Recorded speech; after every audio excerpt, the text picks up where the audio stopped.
Sir, इस समय कितना मुश्किल होता है एक देश के लिए जो ऑपरेशन कर रहा है, जो ऑपरेशन की शुरुआत कर चुका है, उसको अपने आप को इस जंग में आगे की ओर मतलब वो बढ़त बनाते हुए बचाए रखना?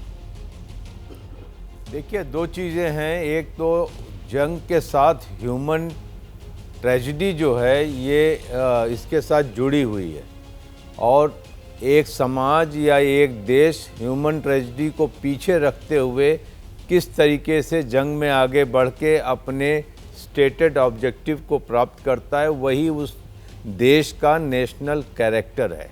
इजराइल बखूबी जानता है कि अगर वो जंग में आगे बढ़ेगा तो ये सारे जो उनके पास उनके बंधक बनाए हुए हैं 150 लोग, उनका जीवन खतरे में पड़ जाएगा। इसलिए आप देखते हैं कि इजराइल आगे बढ़ रहा है। किसी भी राजनीतिक दल ने या किसी ग्रुप ने ये नहीं कहा कि आप जंग मत कीजिए, क्योंकि इस बीच आपको रोकना चाहता हूं क्योंकि एक बड़ी अपडेट आ रही है, वो भी जानना जरूरी है। वॉर जोन से, गाजा से ये बहुत बड़ी खबर है। इजरायली मीडिया ने दावा किया है कि गाजा में करीब 34,000 आतंकी मौजूद हैं। आपको बता दें कि इजरायली फोर्स ने गाजा को खाली करने का अल्टीमेटम दिया है। ये बड़ी अपडेट, 34,000 आतंकी मौजूद हैं। आशीष के पास चलते हैं, एक्सक्लूसिव जानकारी और तस्वीरें। अभी रॉकेट्स फायर हुए हैं विवेक, और हमारे साथ में सारे सोल्जर्स, कैमरामैन मान आपको दिखाएंगे। यहाँ पर उन्हें ग्राउंड होने के लिए कह दिया गया है। मतलब साफ है कि जो रॉकेट्स फायर हुए हैं, यहाँ पर मेरे कैमरामैन मान दिखाएंगे। उसके बाद में यहाँ पर तुरंत हलचल बहुत बढ़ गई है और अब सोल्जर्स को उठने के लिए कह दिया गया है। सायरन ऑफ हो गया है। एक बार फिर वो सीक्वेंस जो लगातार हमें कई दिनों से देखने मिल रहा है, रह रहकर रॉकेट्स फायर कर दिए जाते हैं। और एक बार फिर वही हुआ जब सभी को शेल्टर के अंदर जाने के लिए कह दिया गया था, और अब शेल्टर से सब बाहर आ रहे हैं।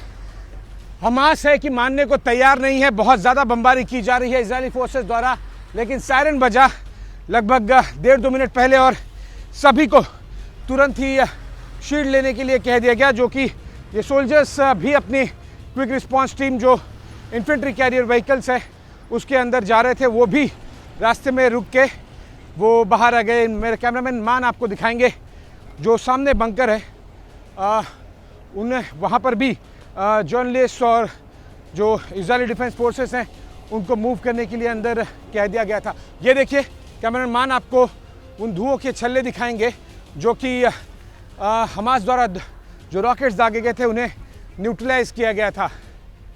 और ये एक बार फिर दिखा रहा है कि इतना आसान होगा नहीं इजरायली फोर्सेस को गाज़ा में कूच करना और गाज़ा पट्टी पर पूरी तरह से इन्वेजन करना, क्योंकि ये आज इनफैक्ट मेरे सामने ही पिछले 3 घंटे की अगर मैं बात कहूँ तो ये लगभग तीसरा रॉकेट अटैक था जिस वजह से ये घटना हुई। और लगातार अभी तक सारे के सारे रॉकेट्स, आज गनीमत है कि आयरन डोम सिस्टम ने न्यूट्रलाइज कर दिया हवा में ही, लेकिन 99 बार न्यूट्रलाइज होता है। वो एक रॉकेट की ज़रूरत होती है जो किसी इमारत पर गिरे, किसी कार पर गिरे या फिर रास्ते में गिरे किसी चौराहे पर, और जान माल का नुकसान बहुत ज़्यादा हो जाता है। ओवर टू यू विवेक। जैसे ही घड़ी का काटा दोपहर 2:30 पे आए, बबीता जी का दिल सास बहू साजिश के लिए मचल जाए। और ये है इनकी बहू, पूरे दिन ऑफिस की टेंशन हो जाए गॉन जब ये करें अपना फेवरेट शो फ्री टाइम पे ऑन। इनकी तरह आप भी देखें अपना फेवरेट शो अपने टाइम पर और डाउनलोड कीजिए एबीपी लाइव ऐप अपने स्मार्ट टीवी पर।